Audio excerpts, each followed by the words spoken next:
ഒരു റീസൺ പോലും ഇല്ലാതെ ഉസ്താദന്മാരെ പള്ളിയിൽ നിന്ന് വിട്ടയക്കുന്ന ചില പള്ളി കമ്മിറ്റിയുടെ ആൾക്കാരോടാണ് എനിക്കിന്ന് സംസാരിക്കാനുള്ളത്.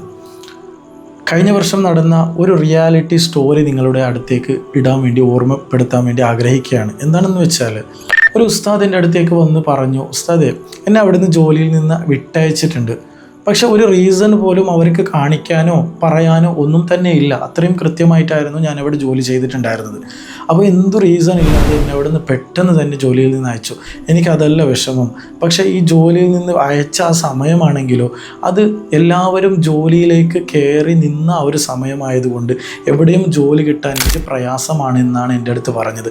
അപ്പോൾ ഉസ്താദ് ഒരു പാവപ്പെട്ട ഉസ്താദാണ്. അദ്ദേഹം എൻ്റെ അടുത്ത് പറഞ്ഞു, എവിടെയെങ്കിലും ജോലി ഉണ്ടെങ്കിൽ ഒന്ന് എനിക്ക് അറിയിക്കണം കേട്ടോ എന്നും കൂടി ഉസ്താദ് എൻ്റെ അടുത്ത് പറഞ്ഞിട്ട് ഇവിടുന്ന് വിട്ടുപിരിഞ്ഞ് പോയി. എന്നിട്ട് കുറച്ച് മാസങ്ങളോളം ജോലി ഇല്ലാതെ തന്നെ ഇങ്ങനെ മുമ്പോട്ട് പോയിക്കൊണ്ടിരുന്നു. ആ ഉസ്താദ് വീണ്ടും എൻ്റെ അടുത്ത് വന്ന് പറഞ്ഞു, ഉസ്താദ് എവിടെയെങ്കിലും എന്ത് ജോലി കിട്ടിയാലും കുഴപ്പമില്ല, വീട്ടിൽ പട്ടിണി ഇല്ലാതെ മുമ്പോട്ട് പോകണമെന്നുണ്ടെങ്കിൽ ഞാൻ ജോലിക്ക് പോയേ തീരൂ എന്ന് ആ ഉസ്താദ് എൻ്റെ അടുത്ത് പറഞ്ഞു. വയസ്സായ ഒരു ഉസ്താദാണ്. അപ്പം ഞാൻ പറഞ്ഞു വരുന്നത്, ഇത്തരത്തിലുള്ള പാവപ്പെട്ട ഉസ്താദന്മാരുടെ കണ്ണുനീര് ഈ കമ്മിറ്റി അംഗങ്ങൾ എവിടെ ചെന്ന് കളയുമെന്നാണ് എനിക്ക് ചോദിക്കാനുള്ളത്. പിന്നീട് ആ ഉസ്താദിന് ഒരു ജോലി എവിടെ നിന്ന് ഒപ്പിച്ച് കൊടുത്തു, എന്തൊക്കെ ചെയ്തു, അത് വിട്. പക്ഷെ ഞാൻ ചോദിക്കുന്നത്, ആ ഉസ്താദ് മാസങ്ങളോളം ജോലിയില്ലാതെ വീട്ടിൽ കഷ്ടപ്പാടുമായിട്ട് മുമ്പോട്ട് പോയിട്ടുണ്ടെങ്കിൽ അതിന് കാരണക്കർത്തർ ആരാണെന്നാണ് എനിക്ക് ചോദിക്കാനുള്ളത്. പ്രിയപ്പെട്ട പള്ളിയുടെ കമ്മിറ്റിയുടെ മെമ്പേഴ്സിനോട് എനിക്ക് ചോദിക്കാനും പറയാനുള്ളത്, നിങ്ങൾ ഉസ്താദന്മാരെ വിടുന്നുണ്ടെങ്കിൽ അതിൻ്റെ സമയത്ത് തന്നെ, മുമ്പ് തന്നെ ഉസ്താദന്മാരോട് ഒന്ന് സൂചിപ്പിക്കുക.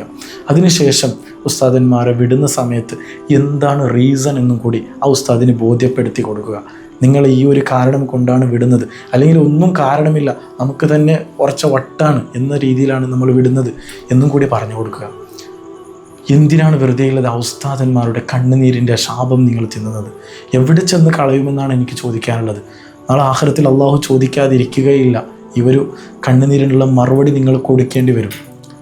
ഇപ്പോൾ തന്നെ, ഈ കൊല്ലം തന്നെ പലയിടത്തും പല ഉസ്താദന്മാരെയും പള്ളിയിൽ നിന്ന് അയച്ചിട്ടുണ്ട്. റീസൺ എന്താണെന്ന് അറിയോ? വയസ്സായിട്ടുണ്ട് എന്നുള്ളതാണ് ഒരു റീസൺ. അധികമായിട്ടും എനിക്ക് കേൾക്കാൻ വേണ്ടി കഴിഞ്ഞത് വയസ്സായ ഉസ്താദന്മാർ എന്നാണ് എനിക്ക് കേൾക്കാൻ വേണ്ടി കഴിഞ്ഞത്. കൂടുതലായിട്ടൊന്നും പറയുന്നില്ല. അല്ലാഹു സുബ്ഹാനഹു വ തആല ഉസ്താദന്മാരുടെ ജീവിതത്തിൽ ബർക്കത്തിന് അല്ലാഹു ചൊരിച്ചു കൊടുക്കട്ടെ.